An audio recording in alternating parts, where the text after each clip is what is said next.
Ahojte, takže moje meno je Veronika a dneska by som vám chcela dať ďalšiu takú skúsenosť alebo ďalší taký príbeh, taký trošku dlhší vlastne o tom, ako som robila príjmačky na strednú školu.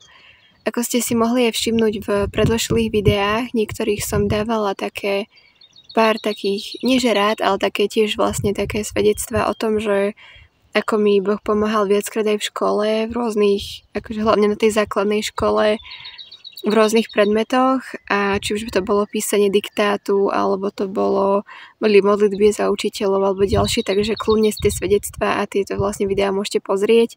Snažila som sa tam dávať aj nejaké rady, čo sa týka akože učenia alebo tak. Takže tento príbeh, čo vlastne dneska budem rozprávať, tak na toto dosť nadväzuje, takže kľudne si to môžete potom pozrieť.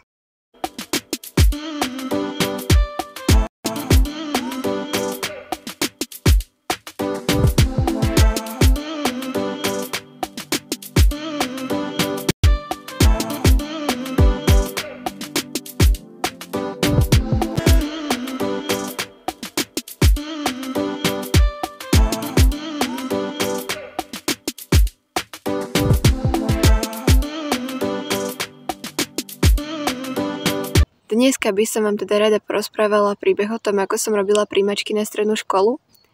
Celé to teda začalo tak, že som pôvodne chcela ísť na gymnázium. Vnímala som túto spoločenskú situáciu, ktorá teraz bola a vnímala som, že ak by sa tá situácia nejako zmenila, tak ak by nebolo akože možné ísť na vysokú školu, takže by bolo možno fajn ísť na nejakú akože odbornejšiu strednú školu, aby som už po tej strednej mala predsa len niečo v rukách, nejaké to remeslo, alebo ako to nazvať, a na výšku môžem ísť tak či tak aj potom. Takže som tak vnímala, že asi by som mala ísť na nejakú inú školu ako na gymnázium. No a tým, že viete, že vlastne všetky veci riešim s Bohom už od vlastne 12 rokov, tak aj túto vec som teda predložila Bohu a som sa modlila za to, že kde ma on chce na strednej škole, aby som sa nerobila svoje vlastné plány a predstavy, ale som si povedala, že nech sa stane Božia vôľa a nie moja. No a v tomto naladení som sa modlila jeden večer, s tým stále, že som mala v pláne ísť na to gymnázium. A ako som sa tak v noci večer modlila, tak v noci som dostala sen a v tom sne mi vlastne sa zjavil ako Ježiš a vravel mi, že nech nejdem na gymnázium, ale že nech idem na zdravotnú. No a bolo to veľmi silné, pretože ja som nikdy predtým o zdravotnej neuvažovala, ani som nikdy nemala v pláne na tú školu ísť. Práve, že som skôr bola tak naladená, že som na tú školu nikdy ísť nechcela. Ale v to ráno som sa proste zobudila a tak veľmi silno som začala cítiť, že mám ísť na tú zdravotnú. Čo máme také biblické skupinky, tak akože Stano, ktorý tie skupinky vedie, on vie od Boha príjmať odpovede. Tým, že keď sa modlí, tak vlastne Boh mu vie, akože mu zjavuje nejaké veci a tak. Takže som ho poprosila, či by sa vedeli Ježiša spýtať na to, že kam mám ísť na strednú školu. Keďže už je viacero vecí mi takto zisťoval na modlitbe a vždy vlastne mi potom dobre poradil. Tak sa za to vlastne modlil a ja som sa za túto celú situáciu modlila a ešte niekoľko ľudí z našej skupinky. A potom sme mali takú, neviem ako to mám nazvať, mali sme takú burzu stredných škôl, že také stánky s rôznymi strednými školami. A keď som tam bola, tak som veľmi sa silno modlila, že Bože, že kam mám ísť, že kde ma chceš.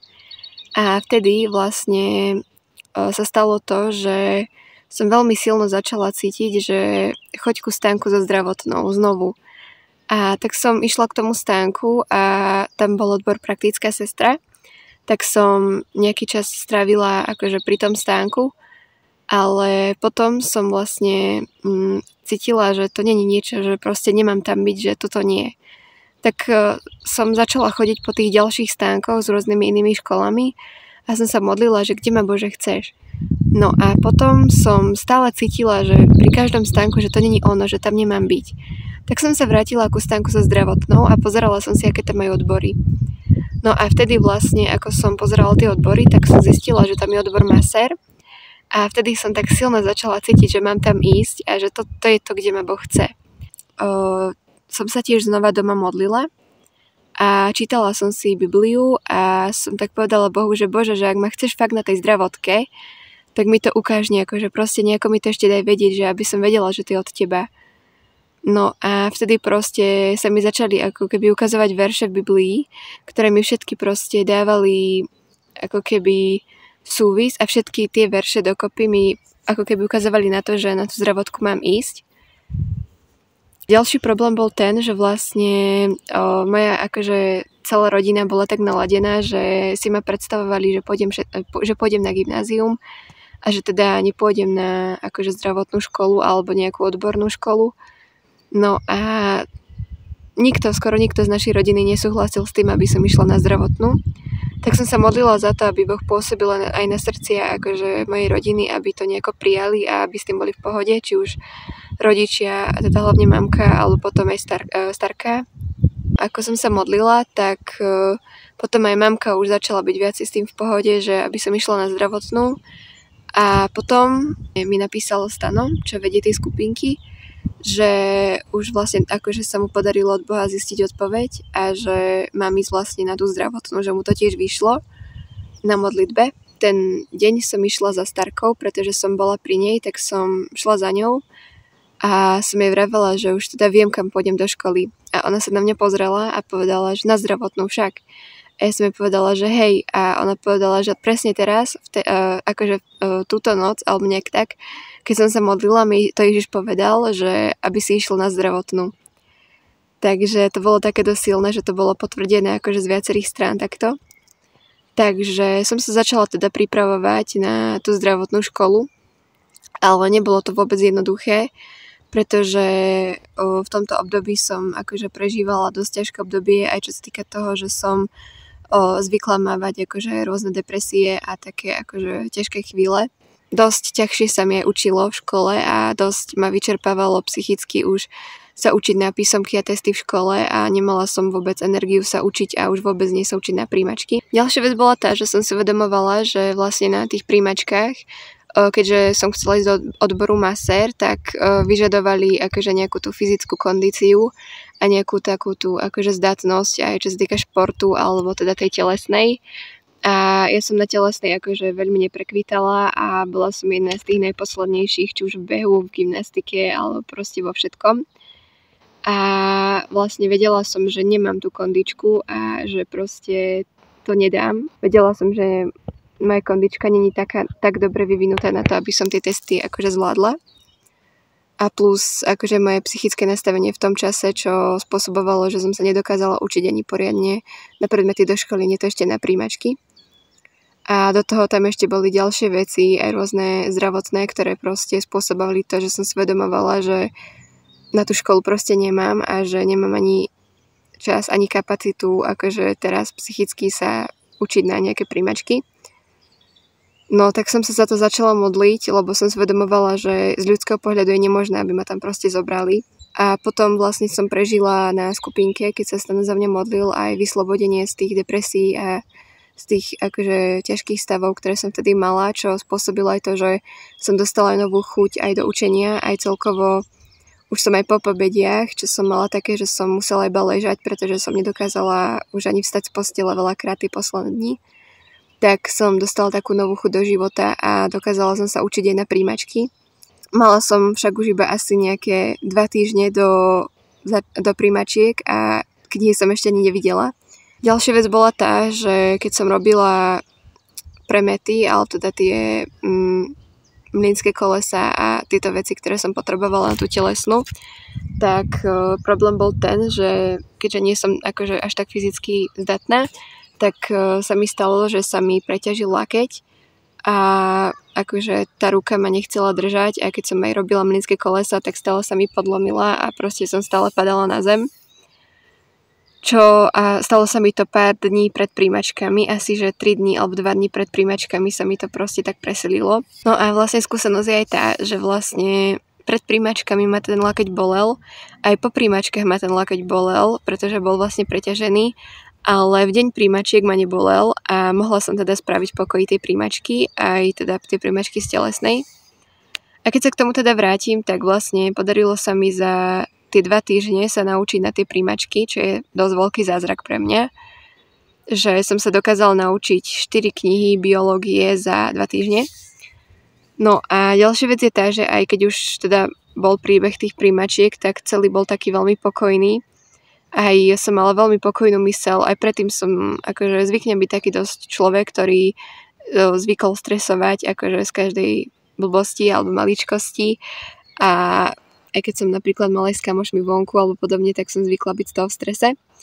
A vlastne teraz som bola úplne pokojná a mala som úplne čistú myseľ, že aj keď som robila tie testy, tak som cítila taký pokoj vnútorný, že som si tak uvedomovala, že nie je dôležitý cieľ, ale dôležitá je cesta. Takže bez hľadu na to, či ma príjmu alebo nie, tak už mám skúsenosť. Ja som sa tak naladila, že aj keď by ma neprijali, že už teraz je to skúsenosť. Že mám skúsenosť s Bohom, že som mohla prejsť týmto, idem prežiť skúsenosť s Ježišom a že už to mám proste v ňom dané a že keď ma Ježiš na tejto kole chce, tak pohne nebom a zemou, aby ma tam dostal. A ešte ďalšia vec je tá, že som sa modlila aj o to, aby som akože si tam našla nejakú kamarátku na tej škole alebo niekoho takého blízkeho, keďže na základnej škole vlastne som nemala až tak veľa akože kamarátov, teda skôr som bola v triede sama. No a keď som aj prišla na tie príjmačky, tak sa mi tam prihovorilo jedno dievča. Vlastne ona akože tiež bola dosť vystresovaná teda z tých príjmačiek a tiež bola vystresovaná z tej telesnej, pretože tiež vedela, že aj ani ona akože nemá tú kondičku takú dobrú a že jej nejdú ani tie kotúle, ani tie veci, ktoré sme tam vlastne mali robiť. Tak som pozbudila v tom, že vlastne sa akože ja modlím za to, takže akože mi Ježiš veľakrát pomáha vo veciach, tak som pozbudila, že môže sa aj ona skúsiť modliť a že jej akože to pomôže. Aj keď som robila ten test tej slovenčiny, aj z tej biológie, tak hlavne z tej biológie tam boli také otázky, ktoré som nevedela až tak dobre a boli také dosť akože náročné.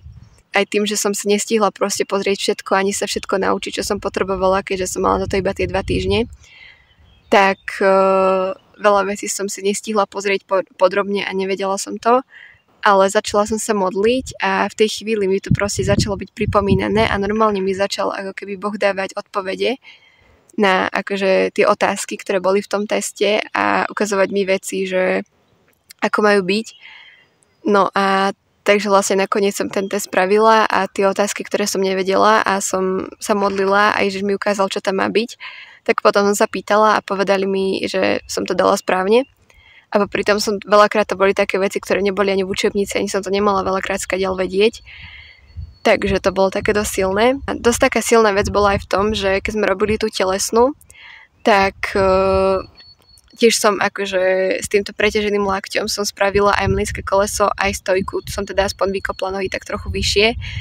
Akože vyššie, ako keď som to robila doma, takže na moje pomery, že ako to bolo akože hrozné doma, tak to bolo celkom dobré na tých príjmačkách. Som chcela aj povedať to s tou kamarátkou, že ona akože na tej telesnej nespravila akože myslím, že žiadnu z tých vecí a tam je podmienka na príjmačkách, že z každej tej časti, či už je to telesná, alebo je to vytvarná, alebo to bola tie testy, tak sme museli mať aspoň nejaký počet bodov a tým, že ona na tej telesnej akože nespravila nič, tak mala mať akože 0, tým pádom ju akože nemali prijať alebo nejak tak.